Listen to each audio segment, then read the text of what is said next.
Thank you all for coming this evening to the Monday, July 12th, 2021 in-person meeting for the Canby Planning Commission. It's been a long haul, I think somewhat over a year, about 15, 16 months, as I recall, since we were last gathered here. So we'll have our invocation first. So, Lord, thank you all for bringing us all together this evening to do the business of the citizens of Canby in person. We are thankful for that, and in your name, let us help us make the right decisions for the citizens of Canby. Amen. Okay. I pledge allegiance to the flag of the United States of America and to the republic for which it stands, one nation under God, indivisible, with liberty and justice for all.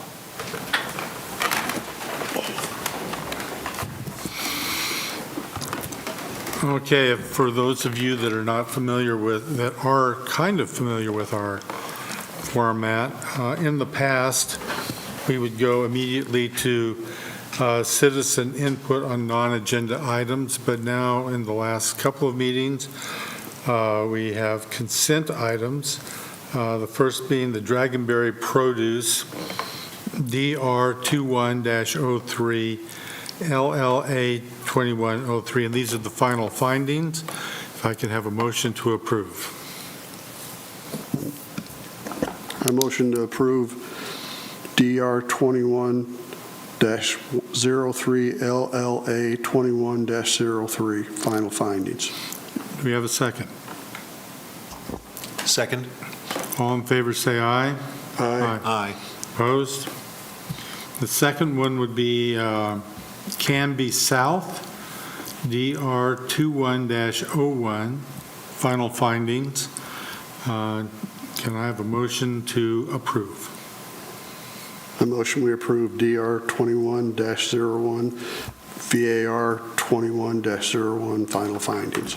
Can I have a second? Second. All in favor say aye. Aye. Aye. Opposed? Okay.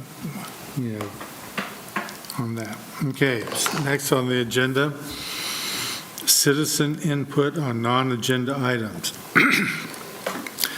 This is an opportunity for members of the public to address the Planning Commission on items not on the agenda. Each person will be given 3 minutes to speak. Staff and the Planning Commission will make every effort to respond to questions raised during citizens' input before the meeting ends or as quickly as possible thereafter. You may speak on non-agenda items in person or by Zoom. If you plan to use Zoom, please send an email to publiccomments@canbyoregon.gov no later than 3 o'clock today. So that's too late. We'll just skip over the rest of that. There are no minutes available for the last meeting. Any new business, Don? No, John, if there's, I'm not sure if anyone from any citizen input on non-agenda items. I'm not sure if there's anybody here to speak on those. I didn't know if there were. Okay. All righty. So, but no new business?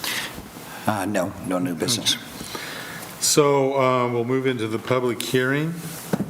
And today we are going to consider a remand of the appeal application APP 20-01 for the memory care facility and to request for conditional use and design review approval for a senior living and memory care facility with 102 beds, 4 independent living duplexes with associated parking and site improvements. The matter presently before the hearing body requires a public hearing. All interested persons in attendance shall be heard on the matter. If you wish to testify on this matter, please fill out the public testimony card and give to the recording secretary. The cards are in the back, and give them to Commissioner Savory, we've received no cards so far. Okay. So we have one. Okay, we have one neutral. Okay, so For longer, at the appropriate time, when your name is called, please step forward. Thank you. To the microphone, state your name, address, and interest in the matter. For longer presentations, proponents and opponents may buy time from one another. In so doing, those either in favor or opposed may allocate their time to a spokesperson who will represent the entire group. Is that you? You may be limited by time for your presentation. Generally, the applicant will have a total of 15 minutes to speak.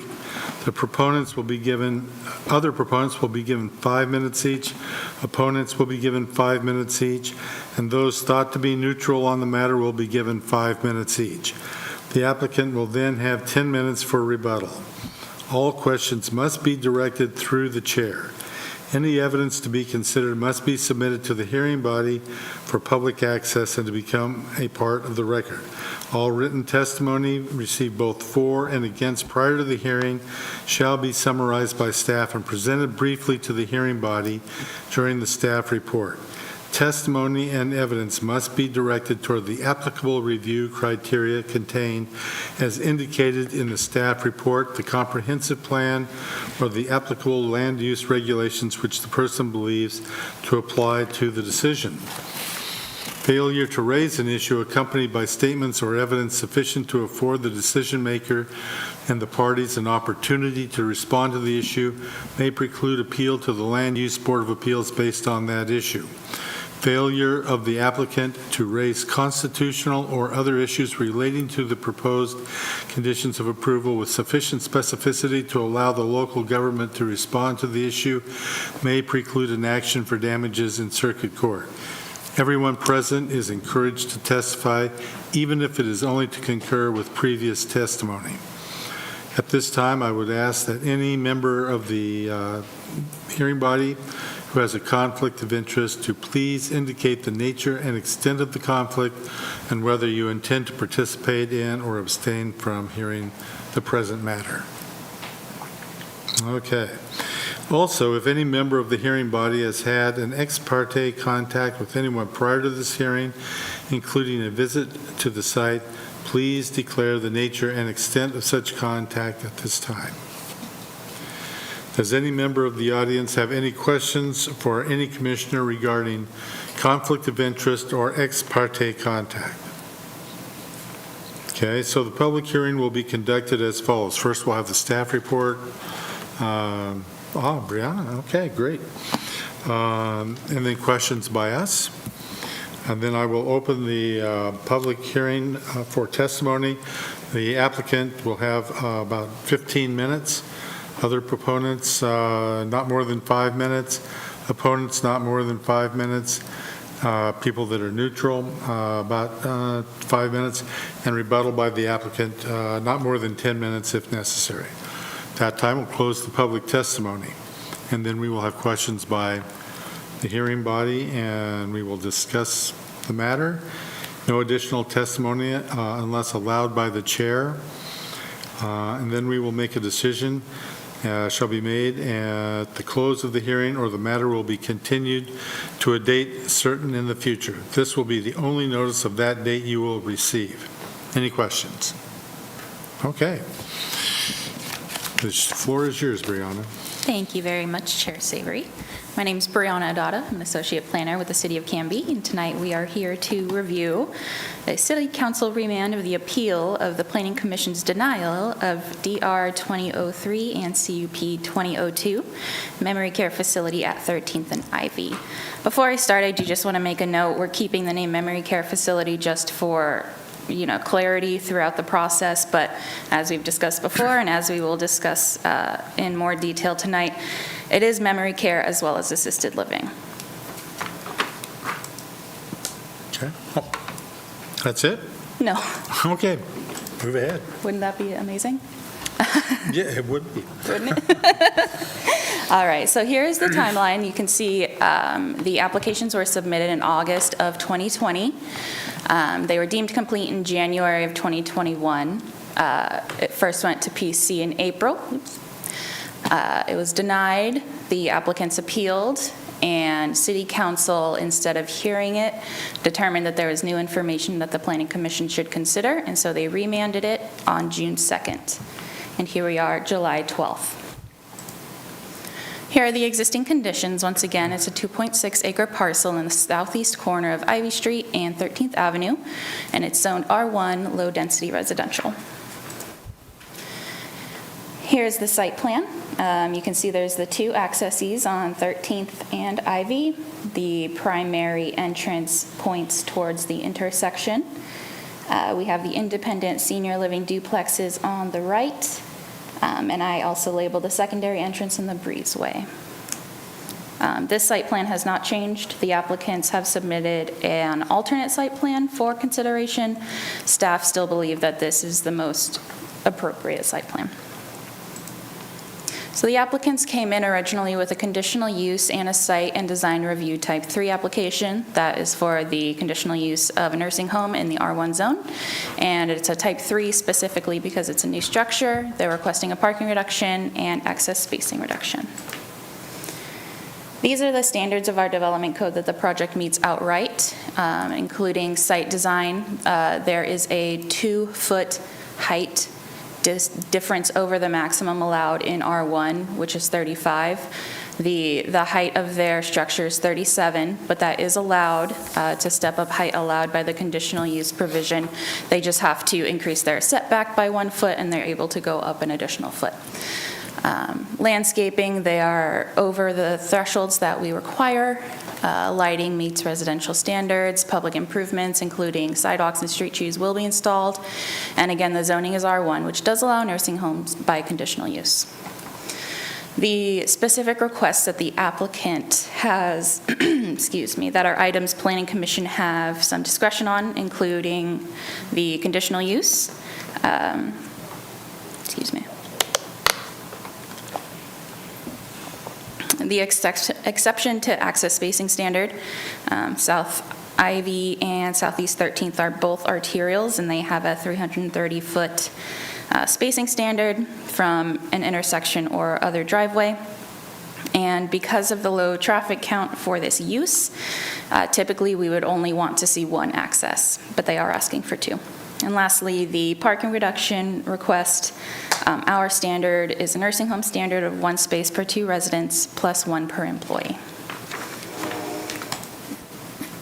The original Planning Commission decision, the hearing was held on April 12th, and it was denied 5-0. The applicant appealed on April 20th, and it went to City Council on June 2nd, and again, the City Council remanded it because there is additional information. These 5 bullet points are the final findings that you, as planning commissioners, made in support of your decision of denial. They are unclear definition of use, unclear number of beds, unclear parking space allocation, building mass and density, and traffic and access analysis. Subsequent to the decision and as part of the appeal application, the applicant did provide additional information. They further defined the use and expected impact of memory care residents and assisted living residents. Neither drive categorically, and they both generate the same level of traffic according to the Institute of Transportation Engineers Manual, the ITE, which is the manual we use to calculate trip generation for all land uses. The number of beds, there was some confusion. It's 102 beds. It's not 104. It's not any other number. It's 102 beds. And lastly, parking reduction. The applicant provided 6 breakdowns of similar facilities in the region showing their parking plans. And it showed that their proposal is above the median average for number of parking spaces for the use in the area.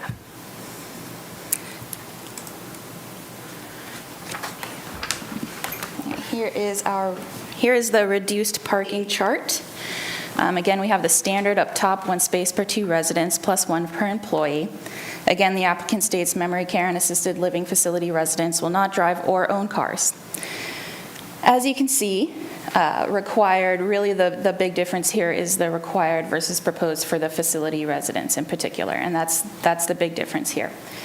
So if we accept their request to eliminate the facility resident parking spots, we would require 53 spaces, and they are proposing 60. And I'm going to let the applicant expand more on the parking here. Okay, massing and density. So this development has 1 story for memory care, a 2nd story specifically for assisted living above the memory care residence, 8 duplex units for independent senior living with dedicated parking, 2 spaces for each unit. Setbacks, height, and impervious surface coverage all meet requirements. One very important thing that we need to look at, especially for a conditional use, is compatibility with the area. So I've listed here, we have the senior center, the swim center, the school, and another senior living facility in the area. And here, I'm just refreshing everybody of the approval criteria for a conditional use. As you can see, nursing home is allowed as a conditional use along with cemetery, church, daycare, hospital. We can all kind of see the common thread there. So the four thresholds here: consistency with regulating policies, meaning the development code, suitable site characteristics for the proposed use, all required public facilities and service exists to serve the proposed development, and lastly, will not alter the character of the surrounding areas in a manner which limits the use of surrounding properties. Here's a map of the area. You can see this is the property here on the corner. We have more senior living to the west, swim center, adult center, middle school here, a park. There's a small retail shop, also allowed by conditional use here. And then we have single-family residential kind of catty corner. All of the school building, the swim center, and Hope Village, the adjacent senior living, those developments are all pretty comparable to the one proposed on the corner. Staff feel that the height, the massing, the amount of impervious surface, it does kind of reflect the character of the 2 conditional uses that are immediately adjacent to the site. All right, traffic and access. A full traffic study was conducted, and it included the intersection and both access points. The study found that no safety or intersection capacity issues were identified. The number of peak hour trips are 21 in the morning, 29 in the evening, and 295 daily trips. I want to mention that these numbers are actually under the threshold for a full traffic study, but it was requested and provided regardless. There was a COVID-19 factorial applied. There was also a 2% background regional trip growth rate and trips from projects currently under development applied. I want to point out that those 2 figures probably do contain some overlapping count, because if we consider, the regional growth that's happening, 2% per year, some of that is going to be captured by the projects that are actually happening in Canby, so we're kind of maybe double counting some of those trips. And lastly, the transportation system plan includes no proposed alterations to South Ivy or Southeast 13th Avenue at this intersection, except to fill in sidewalk gaps, which this project would do. All right, to go over access spacing again. The lot is 330 by 315. There are existing accesses to the south and to the east, which make this standard nigh impossible to meet for this property. And because of the specific use, we have this quote here from the Department of Health Services. Facilities must have an entry and exit drive that allow for vehicle circulation without the need for vehicles to back up. And so that is why we are considering the second restricted access on Ivy Street as something that it is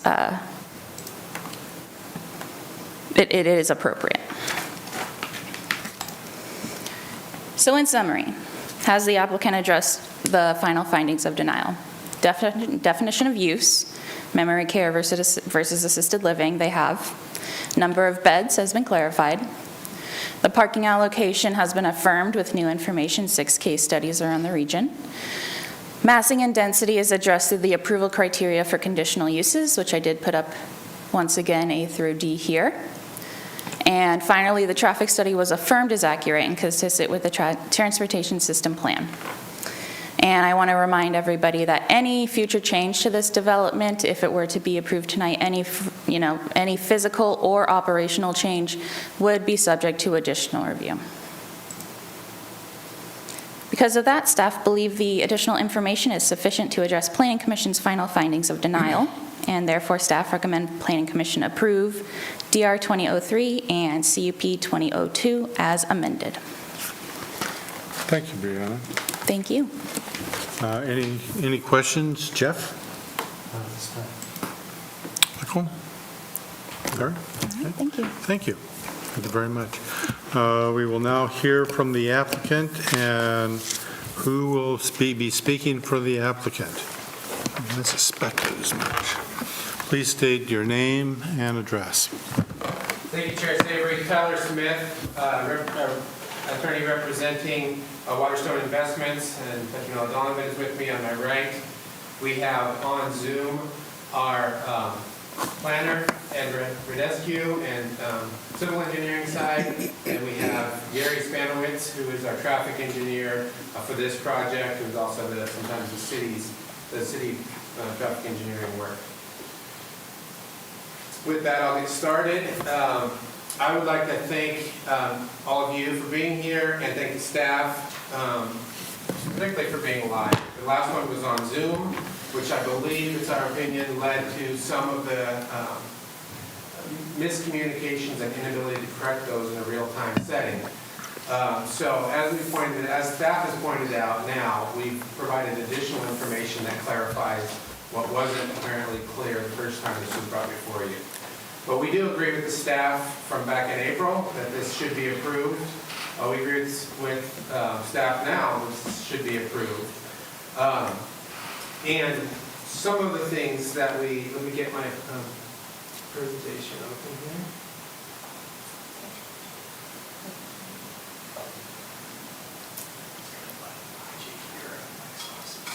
What you're saying. Okay. Oh, and I would like to ask if we can, just to make the record clear, that the entire Planning Commission packet and this packet is all the record, if that pleases yourself. That's the normal course. Okay, so we have here some renderings. There was some questions about the size. We do note, and it's in your materials, that the building is actually 2 separate buildings. There's a breezeway in between the buildings, and that is shown, it's shown in here to the middle of that, where there's the little pergola in the middle. There's a breezeway that goes in between the 2 buildings. The first one is sort of circular, it's like a donut shape, and the back building is more square. There's also a courtyard in the middle. We call it a donut because the middle is a self-contained courtyard, so it's got open space for the residents. And one of the things that we wanted to point out is that our R1 zone does allow nursing homes pursuant to the conditional use permit, and a nursing home is what actually the use is here. Yes, it's going to be marketed and advertised as memory care and senior assisted living, but both of those are uses where the folks that live there are not self-sufficient. So my job here today, because we agree with the staff, is to convince you all why it should be reconsidered. Those folks, the folks in the memory care unit, I hate to say it, but they're locked in. So they don't drive, they would not be legally allowed to drive, they couldn't get driver's license. And the folks in the assisted living, by definition for assisted living, need help with their daily living. So they cannot provide for themselves. They also would not have driver's license, would not be people that would be driving. So both of those types of uses are basically the same internally, except memory care is particularly locked. But as far as the intensity and not having cars, and this is important in this regards because these folks aren't going to add to traffic. They aren't going to be driving their own cars. They aren't going to have cars they park there in the first place. They aren't going to be coming and going. So when we start comparing this use to other potential uses in R1, what else are you going to put on that corner? A miniature subdivision? You don't have the spacing standards. All the people that live there would have their own cars. Be much more traffic. So when we start talking, and what we've pointed out, because this is an area of special concern, this is the right kind of transitional place between Dinsmore 2, nice upscale subdivision homes, Hope Village on the other side, schools on the other side. In planning, one of the master planning rules is the transition of uses from low intensity to high intensity, and in between you place things that are more in the middle. We have normal residential, or maybe you can call them high-end residential, in Dinsmore, and then you phase to Hope Village, and then you phase to more commercial-ish on the other side of the adult center, swim pool, school. And so this is a nice phase between those. I argue to you that people aren't going to want a brand-new residential home on the corner of 13th and Ivy.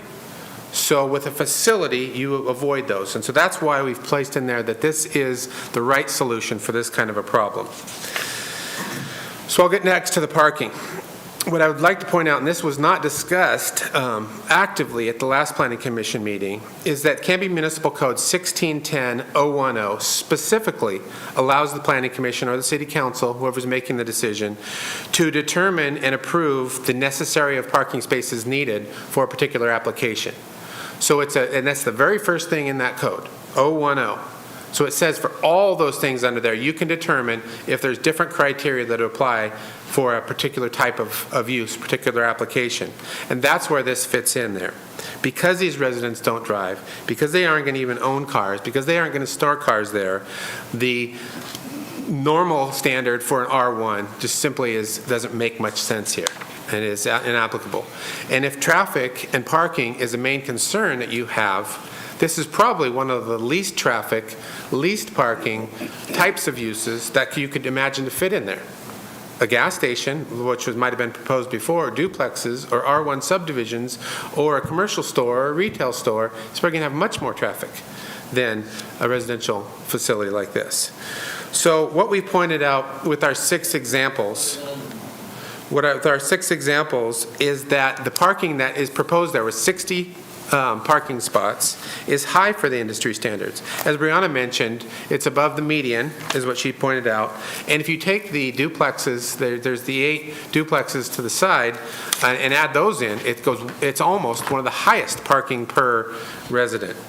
And that's all in your code. It's in page 46 of the City Council Planning Commission. Page 58 and 64 of that packet shows those parking studies. And what we'd note is for this type of facility, other cities have actual code provisions covering a nursing home and the parking standards for a nursing home, such as 0.14 per bed in Oregon City, 0.33 per bed in Happy Valley, 0.2 per bed in Clackamas County Code, Washington County's code 0.25 per bed, City of Portland 0.25 per bed, and here we're at depending on how you count them, your staff noted that there's different ways you could count them, but we're around 41 to 54% for this application. So we're very much on the high side, and there wouldn't be need for an exemption if we were in any of those other jurisdictions. We also took a look at the other 6 places in the area: Gilman Park, Countryside, Berry Park, Ratcliffe Place, Mountain Park Memory Care, Miracle Heights, and Happy Valley. Countryside had a ratio of 56%, which is right near what we have. Berry Park had a ratio of 62%, Ratcliffe Place 52%, Mountain Park Memory Care in Clackamas 19.3%, Miracle Heights 27.3%. So we can see we're right in the range what other facilities of similar types have. One of the mistakes at the last Planning Commission that wasn't able to be corrected was that difference between beds versus rooms. A couple of the units inside of the building are 2-room units. There'd be one bed, maybe one person or a couple that's living there, but there's only one, call that one bed, one residence. I note that it's actually stated incorrectly in the staff memo again today, so we wanted to make that clear. It's 102. That's how many residential units would be in there. And again, we pointed out that this was an area of special concern. We've added to the packet some of the conversation, the minutes, the decisions of a prior decision where somebody wanted, well, I was on the city council at the time. They didn't tell us what they wanted, but there was some verbiage of what they wanted, but it was denied. This could not be a CR zone. City council said this could not be a CR zone. It was an R1 zone, and that is in your packet as well. Because at the time, this is a unique lot. It's an area of special concern. It's been designated for many years. There was a lot of confusion over the years as to what would happen with this lot or what could happen with this lot. And so that was a decision just a few years ago. And so I would posit to you all that this is a solution for an existing planning problem that we have in our city, and one of the best solutions that could possibly be out there. It was mentioned as one of the things that was logical, I guess you might say. Staff pointed out that maybe that wasn't stated that it was one of the best options, but it was mentioned as one thing that could take place here. When it gets to our traffic, if you have questions on traffic, we have our traffic expert. I am by no means a traffic expert, but there was an initial traffic study, which was not required. It was done, this was brought up the last time, it's used the exact same data that all the other applicants in the city of Canby have been using now. We're using last month, we're using a year ago, we'll be using next month. Exact same data sets. So the thought or the conversation last time that COVID may have changed this, everybody's using the same criteria right now. But we will note that even after that traffic study was done, there was a supplemental study. There was questions that staff sent back and asked, and there was supplemental to that. So there was follow-up and follow-up, and there was a supplemental staff report that went into this. So I would, although going through the ringer might be the right word, when it wasn't even required in the first place, there's been a lot of information that show that this meets the traffic criteria. But I'll point out a few particular ones. In the city council packet, on page 239, it was stated that the intersection operation exceeds ODOT's operational standards, and thus the intersectional improvements are not necessary. That's 13th and Ivy. On page 307, the accesses are located at the best possible location, considering the site's location and its limited frontages, being that it's on that corner lot. And the site's trip generation is considerably lower than other land uses that have been previously proposed on that property. That's Gary Spanovich, the traffic engineer. That was on page 310 and 311 of his traffic report. But as staff pointed out, the volume of the trips did not even necessitate the second access point. So there's an access point on 13th, there's an access point on Ivy.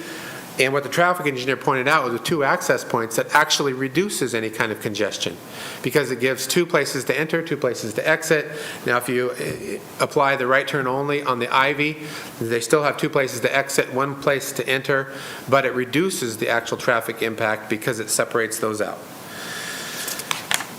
And I would like to reserve some time if you have any questions for our, particularly the traffic engineer or our project manager. I know we've got 3 minutes left, but we'd love to answer any other questions. Okay, thank you, Tom. Excuse me. Jeff, you have any questions? Michael? Larry? Yeah, could we go back to the parking requirement slide?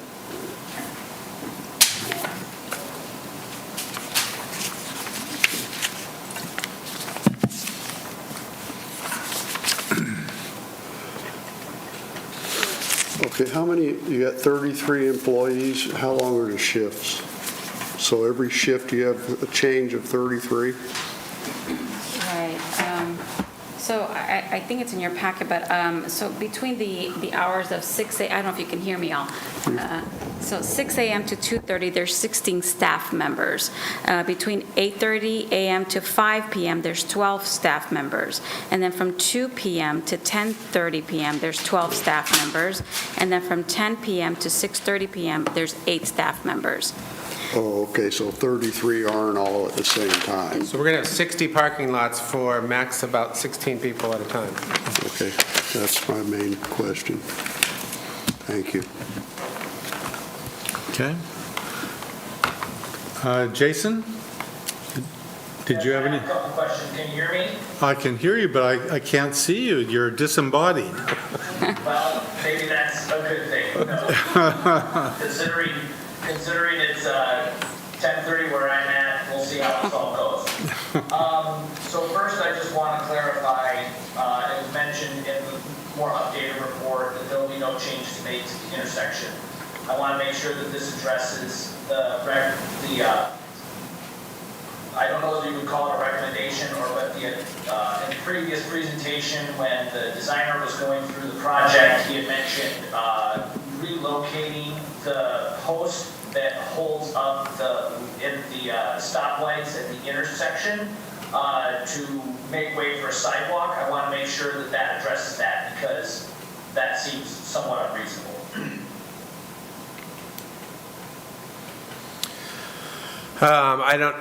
I'll answer. I'm not sure that was a question or a suggestion, but I'll try. And Gary, do you want to speak to that?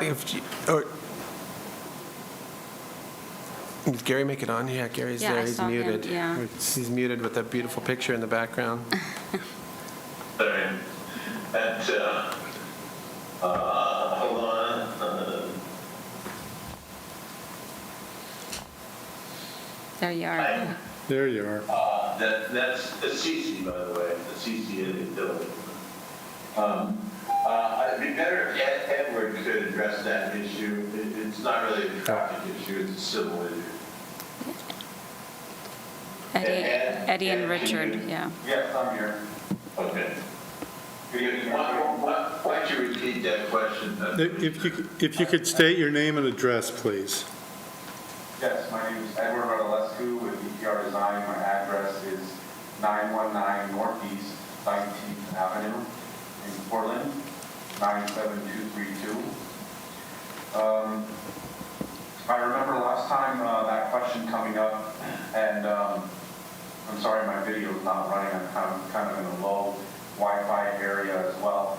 But I wanted to speak to that question. So number one, we are going to be working with city staff when designing the sidewalks that have to be filled in along the street there fronting the property.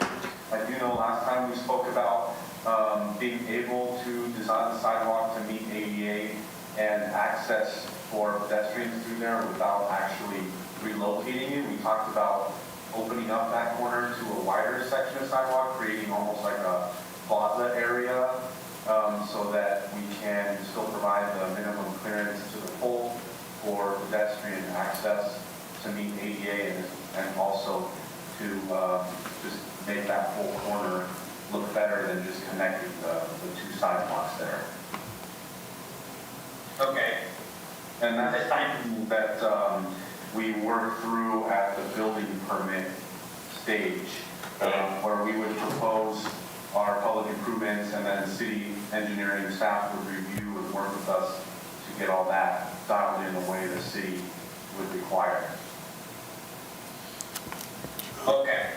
Because that was one of the, that was one of the things that concerned me of the original project was suggested that pole would be moved, and that was a pretty big undertaking as to who was going to do that. So I just wanted clarification that that is not a thing, that we're not going to redesign the poles and stuff for that intersection. No, It is. we looked at it there and there's plenty of room there to create actually a more appealing sidewalk, creating a little plaza area there, and that way we avoid having the pole be an issue. Okay, excellent. That answers that question. My second question is regarding the supplemental material that was sent in.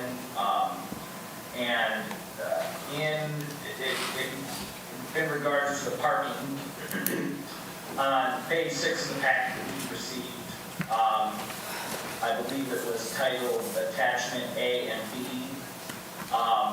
There was a section on page 6 under bullet point B. It says, furthermore, the applicant is willing to, even though it seems unnecessary and a bit offensive or excessive, but they are willing to put in their residential agreements for Astera that the residents cannot store a vehicle, 1, the property and confirm they do not drive. My question is, I would like to know, for clarification, what part of wanting clarification that reason you're requesting the variance for parking is because none of the residents will drive. How it is offensive that we would like some assurance that that is in fact what will happen, rather than us say, okay, we're going to approve this with the variance for parking, and then later on down the road, have that stipulation about why we're approving the variance for the parking be able to be changed. I would like clarification as to that point. Sure. Thank you, Commissioner Patton. I think that's a good question. It's just sort of the folks that get into these facilities that are faced with these mental challenges or physical challenges. It's just a little bit, you don't want to be, demeaning. You want them all to be well respected and feel good about themselves. And you add things that you point out that they're not capable of. It's not the most ideal circumstance. So if it's a condition, that's fine. We're willing to do it as a condition. It's just that's why I put in there. It's probably not necessary. It's excessive by nature. The licensing of this facility only can go to certain types of care. So, that's where it's sort of excessive. It's going to take care of itself. A memory care facility is a state licensed memory care facility, and assisted living facility is state licensed assisted living. Only certain types of people with certain qualifications or lack thereof, you might say, can go in there and be in there in the first place. Okay, I just wanted some clarification on the offensive nature of the request. Yeah, it wasn't offensive. It was offensive to mandate that to them. Okay. Yeah, I think it was more of a thing that, when these residents get admitted to these facilities, their family signs, a standard contract with policies and procedures and things like that. And I think just putting it in there that, hey, by the way, when clearly they're not going to be able to drive or own a car that's parked there, to have them read in the contract that, by the way, your loved one can't drive, and, almost kind of like it's given, So I think that was just a part of it, more so towards not, being offensive or something to the family. Okay, I just wanted to make sure some clarification was on record so that,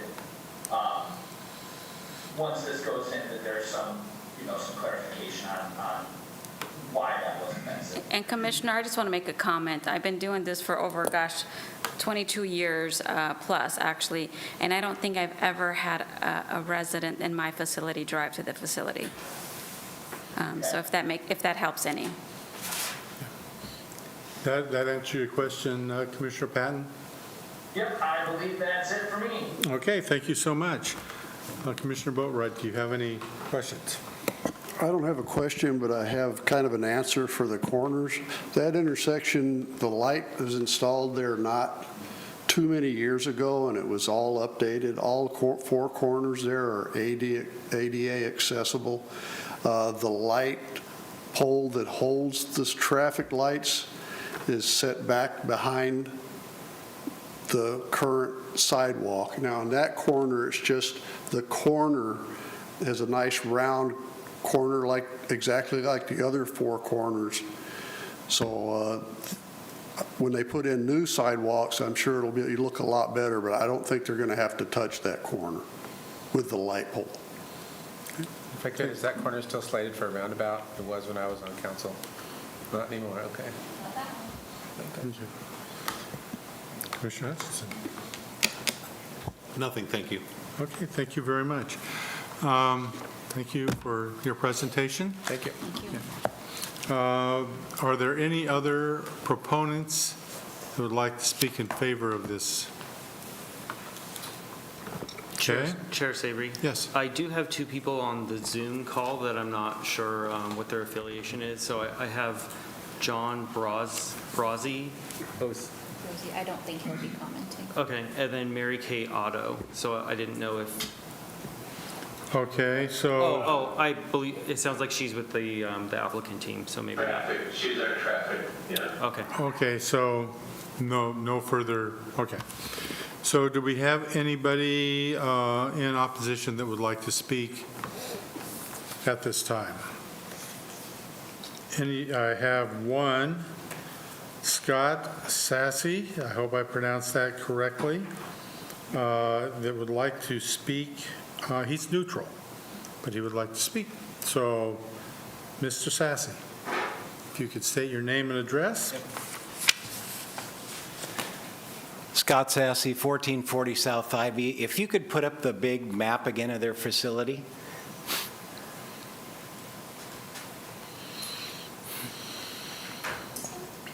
There you go. Was there a bigger out with a little bit of Dinsmore Estate and a bigger overhead view? There you go. Yeah. So we own the Puddin River Chocolates. We're just south of their property. I think it's a beautiful facility, what they're trying to put in there. My only thing is, I was here 4 years ago when we were trying to put in our chocolate shop. God, it was like pulling teeth. Now you're worried about a memory care. We had no services to our shop. Sewer was over in Hope Village. For us to tap into that, we had to go under Ivy, stop Ivy with traffic. It was $24,000. So what we did, we put a grinder pump in back of the shop, and I'm going clear through the back of my property, clear over to Southeast 14th and tapping into that. What I would like to see is if I could even work with you never know if this is a golden opportunity. I have enough property in the back of my property, 4 more duplexes could be put there if they wanted to. But what I don't want happen is when that goes in, I'm boxed in again because we do stuff in Canby and we don't look at the outside areas. Well, I'm going to be boxed in. Now my neighbor's got a road on Southeast 15th and 14th, so he's got 2 accesses because at one time that corner was going to be all homes and they were going to go up 7 homes on the one property, 4 homes on mine, and fill the corner and then go back out. All I'm asking for is that we do something. When they bring in sewer and services, I would like sewer and all the services to my fence. It would be to the south of the property. Because you never know, I could sell my property someday and the developer could buy it. He could put 4 homes back there. I'm not going to, but. Okay. So that's all what I'm looking for. Let's just work down the road. Don't seal me off. And then the neighbors, they're not sealed off because they have 2 roads and they have no intention of selling either. But you can't landlock me either. So if we bring stuff in, and I know sewer's going to come in that far, let's bring it all the way to my fence and do it right. I've spoke with Public Works Director Nell Zine, and he agreed the same thing. He says, we've got to get access. At one time, if they were to do Hope Village again, they would have put stubs to allow for those residentials at one time, but they just left it in Hope Village. So, Any questions for Mr. Sassy? I'm wondering what kind of barriers you're encountering to prevent that from happening. well, if they just it would be just something where they didn't want to bring services all the way to the back. That's all. They're going to bring, where the duplexes are, they're going to come clear to my fence anyway. So they're bringing sewer, electrical, and service and water in already anyway. Let's make sure it's stubbed to my property, so if I develop someday, it's already ready to go. Okay, have you spoken to the developer? No, I haven't, no. Mike? Yeah, I'd like to work with them. I mean, that'd be great. So, Yeah, yeah. I just wanted to get that on record, so, I mean, if we're going to do. It's called a telephone, just pick it up. Yeah. Call 'em. Well, I've talked to Julie before. I see it once in a while, so yeah. But I just wanted to get that on the record that I would like that, it would have been nice if stuff would have been in Ivy instead of over in Hope Village, but That's Yeah. water under the bridge. Yep, right? yep. Sewage under the bridge. there you go. So thank you. Any other questions? I forgot. Any other questions? Okay. Then if there are no further opponents, or people that are neutral, the opportunity for the applicant for rebuttal. If you could please state your name and address again, please. Tyler Smith, 181 North Grant Street, Suite 212, Canby, Oregon. And I'll just quickly just address those couple of topics. As I'm sure all the planning commissioners know, the decision before you today has to be decided based on the applicable approval criteria. Staff has pointed that out. And I feel for Mr. Sassy, in that situation, maybe they can certainly work together. But, Mrs. Donovan and Waterstone Investments will certainly work with Public Works, follow all the criteria. Staff's report already indicated that all the proper utilities are available and can be made there. So, a question mark by a neighbor of hopefully being able to work together in the future is not one of the approval criteria that should be decided today, but we can certainly try and work with them. And because there's the 8 townhomes that will be on the backside, they'll have plumbing and stuff to those that might be able to be utilized. And they make great facilitate chocolate, that. by the way. And they do. So that makes it really convenient for people that are visiting the people in the memory care Yes. to stop in, pick up some delicious chocolates. They do. And take it to the residents. That would be my recommendation. And maybe even wine tasting. And maybe even wine tasting. There you go. They deliver.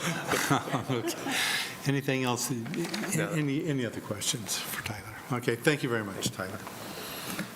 At this time, if there's no further testimony, I will close the public testimony. And so we will have any questions for staff. Do you want to discuss this? Jason, do you have something that you would like to? I'm starting with you. I'm starting with you rather than Jeff today, just out of the, Perfectly okay. I know we're back here in person, but you're not. So we're comfortable in this chair, air-conditioned room. So. Well, I am still quite comfortable in my hotel room here in Columbus, Ohio, so it's quite all right. So no, I guess I just want to make clear that I as a commissioner, understand that the conversation that was just recently had regarding utilities to a different property will not have any impact on my decision one way or the other regarding this. I do want to just make sure that we clarify that there's different processes that have to go for that. I don't know what the rules are regarding the city making, city or builders making accommodations for that sort of stuff. I think there's a process for that. So that, I think, is outside of our purview. But no, other than that, I don't have any other questions for clarification. Thank you. Commissioner Mills. Mr. Chair, I don't have any questions. I guess I wanted to offer a couple of comments, bridging from the last meeting to this meeting. My chief concern out of the last meeting was the building configuration and mass. And back up a moment and offer that what the applicant has said, I almost 100% agree with. In other words, in that it serves as a transition. It's a low traffic impact, therefore it's safe. But my concern about massing is not alleviated, and I don't really agree with staff's comparison to the swim center and the senior center, because I don't consider those to be comparable facilities. For one thing, they're on public land. For another, they're different sizes and different heights. The most comparable one is to the west and south in that senior care facility, and that's the comparable facility, and that is in R15. Okay, so I'm still very, very troubled by the fact that you're going with such a large facility, tall facility, massive facility, relative to the R1 requirement. And that's my chief problem with this. Other than that, I think it's great. I'm not sure how I'm going to vote. I don't think it's, I'm not going to sit here and say, no, you can only build one story, because I think that kills your project. But that's where I'm at right now. I'm very troubled by the mass of the building. Thank you. Commissioner Hutchinson. Well, I find this all a suitable addition to the neighborhood. I can speak a little bit to the massing issue, and you can see in the overhead view, one of the closest buildings to this is the gymnasium at the former Ackerman Middle School, and it's just a big concrete brick. It's featureless. There's trees in front of it, and it has lighting on it, but it's a gymnasium in the finest American tradition of gymnasiums, suitable for playing wall ball against or whacking a tennis ball against.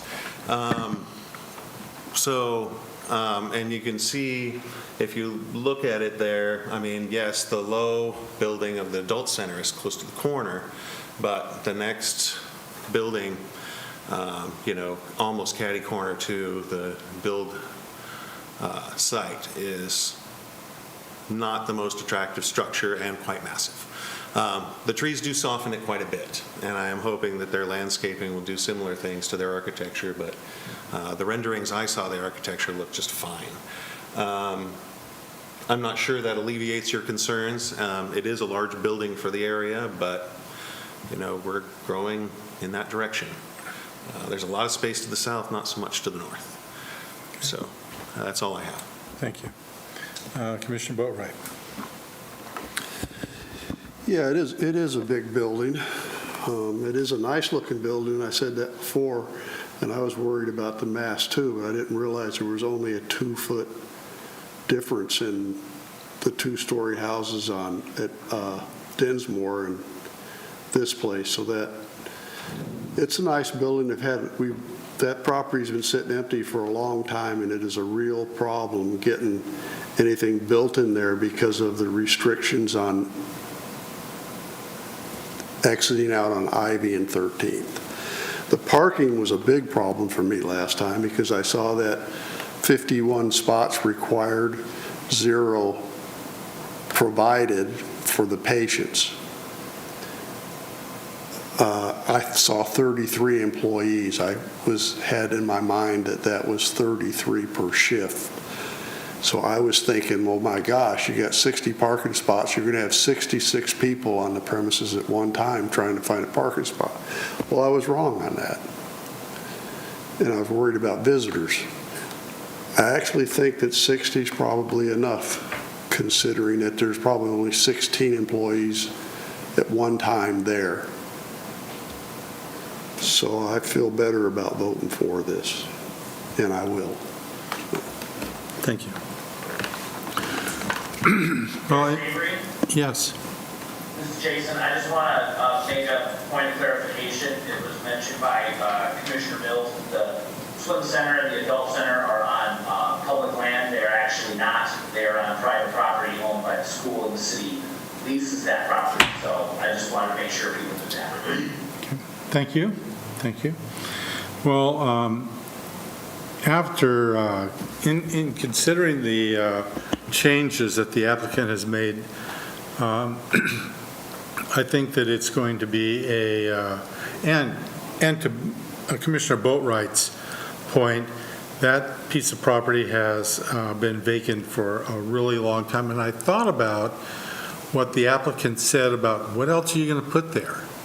There's not going to put a 7-Eleven, that's for sure, or something that would have less of a traffic impact than what this project is proposing. I think that it's a good project. I think it should be approved, and I will be voting to approve it.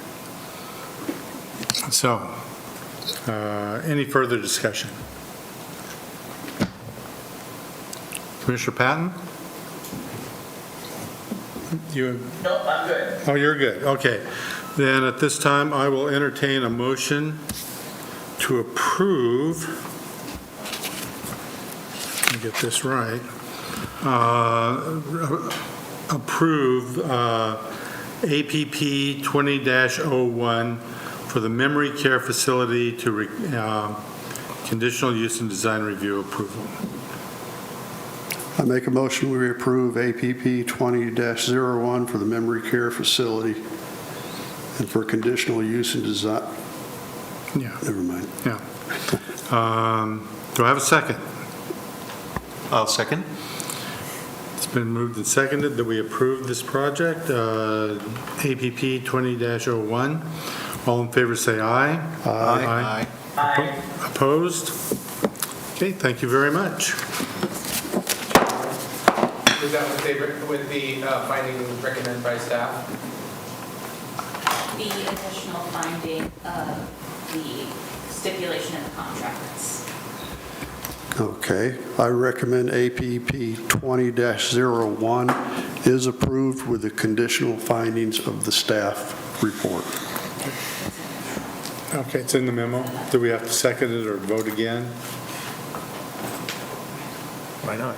Why not? Just go ahead. Okay. Sorry, go ahead, please. Second? All in favor, say aye. Aye. Opposed? Okay, there we go. Thank you very much. See y'all Okay. again from this side. A little more fun from this side. Well, we try to be helpful here. Let's see. Okay, so, we're down to items of interest from the planning staff. Commissioner Savory, I have a few items for the Planning Commission. Okay. First is just to give a little more clarification. There was some discussion around Walnut Street Extension in the last hearing. That is anticipated to be starting construction in 2023. So there was quite a bit of discussion last time, and I think there was some confusion around the time frame for that. And so it's rather soon in terms of the time frame for that. So what month in 2023? I don't have an exact month, So but the day, week or day? we have a year. We're within the year, perfect. And a few more things. I did mention before the hearing started, and I'll send out a notice to the Planning Commission, food cart work session has been changed from July 21st to August 4th, and that'll be a joint Planning Commission and City Council work session. There was a need for that because the City Council did not have enough for a quorum on July 7th, thus shuffling was needed to push that forward to allow those items on the 7th to be heard on the 21st. So August 4th will be the joint work session for food carts with the City Council, and I'll send out an email on that. Also, on June 26th, our next Planning Commission meeting, at this point... June 26th? I'm sorry, July 26th, yeah, July 26th, our next Planning Commission meeting. We don't have any hearing items for that, so we were planning to have some additional training for you with Joe Lindsay has volunteered to give an abbreviated summary of the hearings process for the 26th of July hearing and questions and answers around that. We'd spoken about having some additional educational opportunities for the Planning Commission, and Joe and I spoke, and he thought that would be a good idea just to kind of go through the whole process as a high level and summary for Planning Commission. There will be other trainings. I'm looking for those as well. Okay. And then finally, Department of Land Conservation, Department of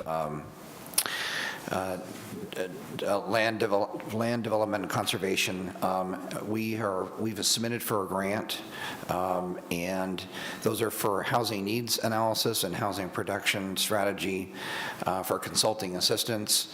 The grants are being reviewed by the state now. The state legislature has also adopted funding for those programs, so more to come on that, but just wanted to give you an update that we're anticipating hearing more back from the state, likely September, October of this year. Okay, thank you. Okay, we're all clear on That all was it. the date shuffling? Okay. Counselor, Chair Savory? Yep. I just want to double check. I'm bummed out that the date is being moved on the joint thing because I have a conflict. I would like to participate. Is it going to be possible to do it so that I can participate remotely? We will try to accommodate that, and some of that is, Commissioner Patton, is we were going to do that in the Willamette room.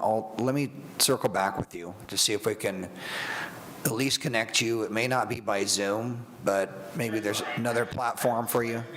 Yep, absolutely. We'd love to have you. Okay. Okay. Next item on the agenda is interest and guidance from us. So I do have a question about there was some confusion leading up to this meeting. We had initially talked about having this as an in-person meeting, and the Zoom meeting wasn't really, we didn't discuss having this also as a Zoom meeting, a hybrid. So I'm curious as to, in the future, are we going to continue to have Zoom opportunities for people that are out of town, like Jason or whoever? Are we going to go back to strictly in-person? What's that look like in your mind? And we did the Zoom combination because of the advertisement for this hearing, and apologies if there was confusion around that.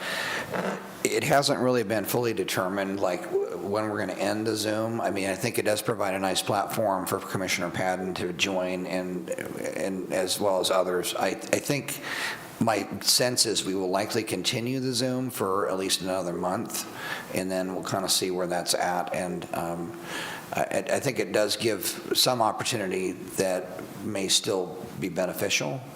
Hopefully that works for you as commissioners as well. I don't have a problem having a hybrid meeting myself. I do like the idea that you can be in Ohio for God knows what reason, in the height of summer, or wherever, and be able to participate fully. And this might be true of the applicant or opponents of projects as well, that it might be more, it might lead to more participation. When we shut down the in-person meetings, I thought it was terrible. I still do think that having people that can come in here and speak to us in person is the best way to go, but it's not always optimal for other folks that can do it but do want to participate. So would there be any, in your mind, any reason that we couldn't continue in that mode? I think we could do it as long as we would like to do that. I mean, I don't really, it's kind of a weird thing since this is our first live hearing. I mean, I think we're kind of in untested waters here a little bit, perhaps even as a society a little bit about remoteness. So I mean, we spent some time getting this set up, and I think we can make it work both ways. I think the one preference I would have is if the planning commissioners are physically in town, that they be here in person, and as staff will be. And not that people would choose to do Zoom from home, but Commissioner Padden's obviously out of town. Yeah. Well, allegedly. Yeah.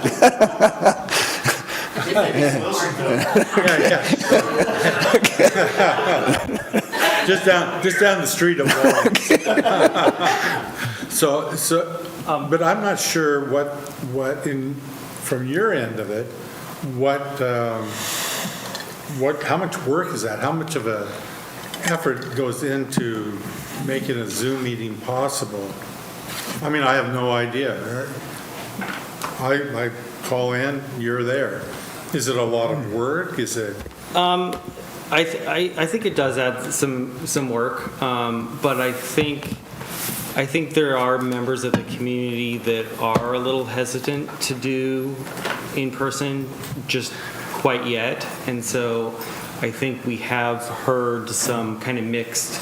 Some people are just really excited to get back to in person, and there's some people that kind of like the option that remoting in allows.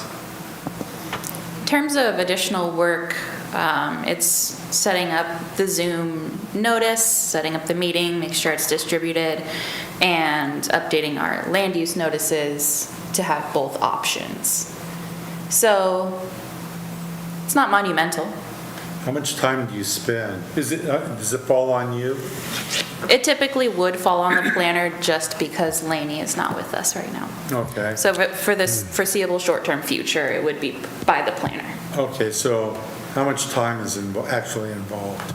Maybe an additional hour. Okay. All righty, thank you. And do you guys have any comments? This is Jason, if I may. Back when some money was allocated to the city through the, I believe, the CARES Act, it was recommended and suggested that being able to do a hybrid sort of meeting was actually the step in the right direction. And for instance, for these meetings, A, it would allow folks that are working remotely but who still want to participate and fulfill their duties to do that and be a part of the process. But also, if there were experts that maybe could not, that were either out of location or out of state, that could not participate in an in-person meeting, but their information was valuable to the conversation, that it would allow that information to be shared through this platform. So for me, I was a huge proponent of being able to still do a hybrid setup with ample notice for those purposes. I think it opens up, it kind of moves the city into the next stage of its evolution as far as technology, and it opens the door for more collaboration and more sharing of information regarding some of the projects that we'll start things. Thank you. Commissioner Mills, you seem to have, I had something on a different topic, so I'll wait till we've exhausted all conversation around this. anybody? I think anything that increases participation is valuable to the process, and I think of all the people who are parenting or working a shift that butts up against 7 o'clock, anything that can allow them to have a voice in the process is worthwhile. I agree with that. Next topic, Commissioner Mills. I just wanted to circle back to the housing needs assessment for a moment. And I'm sure that's going to be valuable information. I'm almost as curious about the employment lands situation for the city, and I'm wondering what are the thoughts on any kind of update for that? Is there a time window being discussed or even pictured for that? Because I see it getting consumed at a pretty high rate here also, given the recent projects. It's a great point. There's an economic opportunity assessment process that we started, and then COVID came into play. That was another grant. That's also through Department of Land Conservation and Development, and that is supposed to reinitiate as well. We are going to have to reapply for that, but we're expecting that there'll be funds for that. That will do several things. That will evaluate basically the need that's there and also look at the amount that's available, that's still available. We see that as staff kind of on a monthly basis, and there is a very high rate of consumption of industrial land. It's being consumed quite rapidly, that's our experience. And so I think there will be a need to look at that in context of both what we have now and also in context of the comprehensive plan update that we're anticipating will be starting in 2022, which will have the baseline information from the economic opportunity analysis, which will have buildable lands information in it as well for that. So that's kind of the reason to do that first. Clearly, that's something that needs to be looked at long-term as a city continues to look at trying to balance employment with housing. They're both key issues for a community is to have housing and employment. Thanks. Okay. Any other items to discuss with staff? Okay. At this time, I will entertain a motion to adjourn. Second. All in favor, say aye. Aye. Aye. Opposed? Okay. We are adjourned.